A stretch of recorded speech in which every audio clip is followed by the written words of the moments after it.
नमस्कार दोस्तों, मैं हूं सागर और आप सभी का बहुत बहुत स्वागत है आज के अपने स्टूडियो में। आज के स्टूडियो में मैं आपसे बात करने वाला हूं टीसीएस यानी कि टाटा कंसल्टेंसी सर्विसेज के स्टॉक के बारे में। यहां पे कल यानी कि 11 जुलाई के दिन इसके क्वार्टर वन के नतीजे आते हुए दिखाई देंगे। आफ्टर मार्केट नतीजे आएंगे यानी कि इसका जो इम्पैक्ट है परसों आपको 12 तारीख को सुबह स्टॉक प्राइस पे देखने को मिलेगा। कैसे रहेंगे नतीजे उसके ऊपर बात करेंगे। क्या एस्टिमेट है, क्या अर्निंग प्रीव्यू है, किस तरीके के नंबर्स आ सकते हैं और क्या इम्पैक्ट स्टॉक प्राइस पे पड़ेगा। लेकिन नतीजों से पहले अगर हम आज के दिन देख रहे हैं, स्टॉक प्राइस वीकनेस के साथ कारोबार कर रहा था। 2% तक का प्रेशर जो है स्टॉक में देखने को मिला। 3,909 रुपए के आसपास स्टॉक में लगभग 2% नीचे स्टॉक की क्लोजिंग आती हुई दिखाई दी। दिन के लोएस्ट पॉइंट 3,902 रुपए के आसपास की जो लोएस्ट रेंज थी दिन की, उसी के आसपास जो है स्टॉक क्लोज हुआ। लगातार सुबह से एक सेलिंग प्रेशर स्टॉक में बना था और 4,003 का दिन का इंट्राडे हाई था। अगर इसके 52 वीक रेंज देख रहे हैं तो 3250 लोअर रेंज है और 4254 इसकी अपर रेंज है 52 वीक रेंज की। अगर मैं बात करूं, वॉल्यूम भी अच्छा खासे होते हुए दिखाई दिए। लगभग 26,69,000 शेयरों से ज्यादा के वॉल्यूम आज के दिन यहाँ पे देखने को मिले। लेकिन अब किस तरीके के नतीजों की उम्मीद मार्केट लगा के चल रहा है? क्या नतीजों को ये स्टॉक जो है बीट करेगा या फिर नतीजे जो है इसके कमजोर साइड पे आएंगे और यहाँ पे आपको एक वीकनेस देखने मिलेगी। टीसीएस जो है वो क्वार्टरली नतीजों की शुरुआत करता है और उसके बाद बाकी जितने भी स्टॉक्स है आईटी सेक्टर के, वो टीसीएस के नतीजों को देख के अनुमान लगाते हैं कि पूरे आईटी पैक के नतीजे किस तरीके के आएंगे। तो यहाँ पे टीसीएस का नतीजा जो है बहुत इंपॉर्टेंट होता हुआ दिखाई देगा। यहाँ पे अगर हम देख रहे हैं, मिक्स्ड बैग ऑफ ग्रोथ यहाँ पे देखने को मिल सकती है। Q1 की अर्निंग प्रीव्यू में जो अगर आप यहाँ पे देख रहे हैं, TCS is scheduled to announce its earning for June quarter 11 जुलाई, यानी कि कल के दिन यहाँ पे नतीजे आते हुए दिखाई देंगे। जहां पे रेवेन्यू अपटिक दिख सकता है, लेकिन साथ ही साथ 3.5% के आसपास का नेट प्रॉफिट में क्वार्टर वन के FY25 में एक डिप देखने को मिल सकता है और कहीं ना कहीं आंकड़ा 11,999 करोड़ यानी कि मोटा मोटी 12,000 करोड़ के आसपास का देखने को मिल सकता है। तो अब यहाँ पे जो अगर हम बात करने वाले हैं तो 10 जो ब्रोकरेजेस हैं उनकी तरफ से यहाँ पे जो एस्टिमेट निकल के आ रहा है क्वार्टर वन का, उसकी अगर हम बात कर रहे हैं तो जो एवरेज नंबर निकल के आ रहा है नेट प्रॉफिट का, यानी कि नेट प्रॉफिट कितना आ सकता है?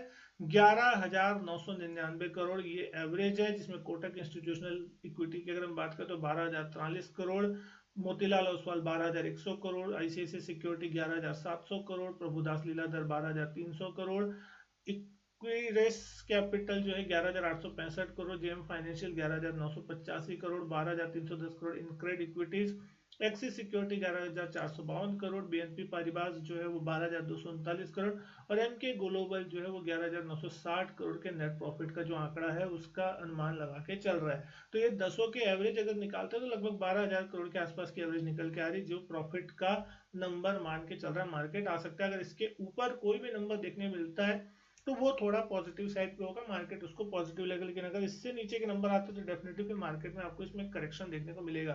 वही रेवेन्यू टर्म की अगर मैं बात करूं, रेवेन्यू कितनी आ सकती है, तो सारे लोगों का जो आंकड़ा है 61 से 62,000 करोड़ के बीच का, एवरेज जो नंबर आता हुआ दिख रहा है वो आपको दिख मेरा 62,190 करोड़ का। तो इसके ऊपर अगर रेवेन्यू का नंबर ग्रोथ देखने मिलता है तो अच्छा माना जाएगा। वही एबिटा मार्जिन जो कि बहुत ही इंपॉर्टेंट फैक्टर माना जाता है किसी भी कंपनी और खासकर आईटी कंपनियों के लिए अगर हम देख रहे हैं, 24 से 25% की रेंज में सारे के जो आंकड़े हैं वो ये मान के चले क्या आ सकता है। और जो एवरेज नंबर निकल के आ रहा है वो आ रहा है 24.7% का एबिटा मार्जिन जो है देखने को मिल सकता है।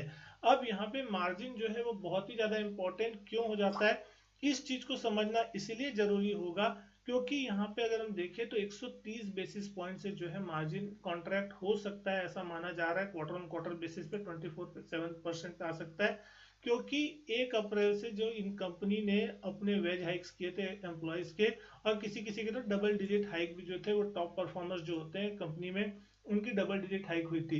उस कारण से यहाँ पे आपको मार्जिन प्रेशर स्टॉक प्राइस इसके नतीजों में देखने को मिल सकता है और उस कंडीशन में आपको शायद यहाँ पे थोड़ा मेजर हेडविंड जो है टीसीएस के मार्जिन फ्रंट पे देखने को मिलेगा। तो ये मार्केट मान के चल रहा है। अब अगर स्टॉक प्राइस के लिहाज से देखा जाए तो पिछले एक आध महीने में अगर हम देखें तो बॉटम से एक अच्छा खासा रिकवरी स्टॉक में देखने मिला। हाल में अगर हम देख रहे हैं 4,050 तक के जो लेवल थे वो हमने 4 जुलाई के दिन छुए थे। जिस दिन इलेक्शन के रिजल्ट आए थे उस दिन हमने यहाँ पे एक लो बनाया था लगभग 3600 के आसपास का। वहां से स्टॉक लगभग 400 रुपए के आसपास की अच्छी खासी रिकवरी दिखाता हुआ नजर आया। सारे ही आईटी पैक्स में स्टॉक में जो है पिछले 1-1.5 महीने में एक अच्छा रनअप बनता हुआ दिखाई दिया है। अब जो नतीजे आने वाले वो इसके लिए मेक और ब्रेक हो सकते हैं। क्या ये यहाँ से एक ब्रेकआउट देने के लिए तैयार हो रहा है या फिर यहाँ पे फिर से करेक्शन की जो शुरुआत है वो होती हुई दिखाई देगी। 4050, 4020 ये वो लेवल है जिसके आसपास आप मान के चल सकते हैं कि कहीं ना कहीं जो अभी तक का जो लेवल है यहाँ पे पिछले 4-5 दिनों से जहाँ पे रेजिस्टेंस फेस कर रहा था 4000, 4050 के आसपास, वो लेवल अगर पार होता है नतीजों के बाद तो यहाँ पे आपको एक अच्छा ब्रेकआउट देखने मिलेगा और उस कंडीशन में स्टॉक फिर 4200, 4250 की तरफ जाने की कोशिश कर सकता है, जो कि इसका प्रीवियस ऑल टाइम हाई है, जो कि लगभग मार्च के महीने में लगा था। उसके बाद से हमने देखा स्टॉक में एक करेक्शन देखने को मिला है। अब यहाँ पे अगर ये लेवल पार होता है, अब ये नतीजे अच्छे आने पड़ेंगे तब ये लेवल पार होगा, लेकिन अगर किसी कारण से नतीजे खराब आते हैं तो कहीं ना कहीं यहाँ पे जो पहला सपोर्ट रेंज मार्केट मान के चलेगा वो 3800, 3820 के आसपास होगा और जो 200 ईएमए भी आता हुआ दिख रहा है वो 3785 के आसपास का है। तो बिल्कुल उस लेवल के आसपास, यानी कि यहाँ से भी अगर हम देखें तो 100-125 रुपए की गिरावट देखने मिल सकती है नतीजे अगर थोड़े भी खराब आते हैं। और अगर यहाँ बहुत ही ज्यादा नतीजे खराब आ गए तो फिर 200 ईएमए टूटने का भी डर होगा और अगर 200 ईएमए तोड़ता है और उसके नीचे सस्टेन होता है तो फिर कहीं ना कहीं स्टॉक में आपको एक बेरिश स्ट्रक्चर देखने को मिल सकता है। उस कंडीशन फिर 3500-3600 तक के भी जो टारगेट्स है वो आपको आने वाले कुछ दिनों में, हफ्तों में देखने को मिल सकते हैं। लेकिन ये सारा कुछ जो होगा वो कल नतीजे देखने के बाद समझ आएगा कि क्या ये स्टॉक ऊपर जाएगा या फिर नीचे जाएगा। कल नतीजे जैसे ही आएंगे तो हम उस नतीजों पे बात जरूर करेंगे और उसके बाद समझने की कोशिश करेंगे कि परसों स्टॉक किस तरीके से रिएक्ट करता हुआ दिखाई देगा।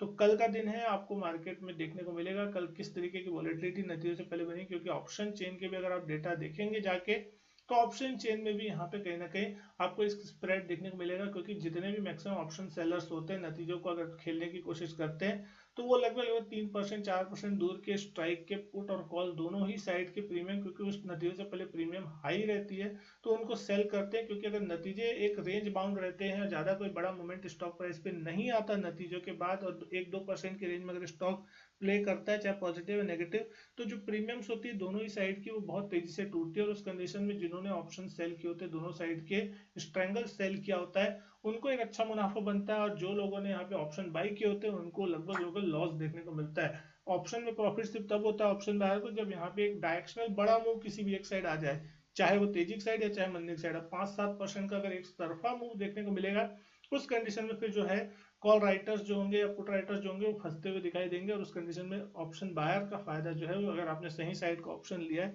तो आपको फायदा होता हुआ जरूर दिखाई देगा। उम्मीद करता हूँ वीडियो पसंद आई होगी। वीडियो अच्छी लगी तो लाइक करें, शेयर करें, चैनल नहीं किया सब्सक्राइब तो चैनल सब्सक्राइब जरूर करें। मैं आपसे मिलता हूँ अपने नेक्स्ट वीडियो में, तब तक के लिए goodbye and thank you.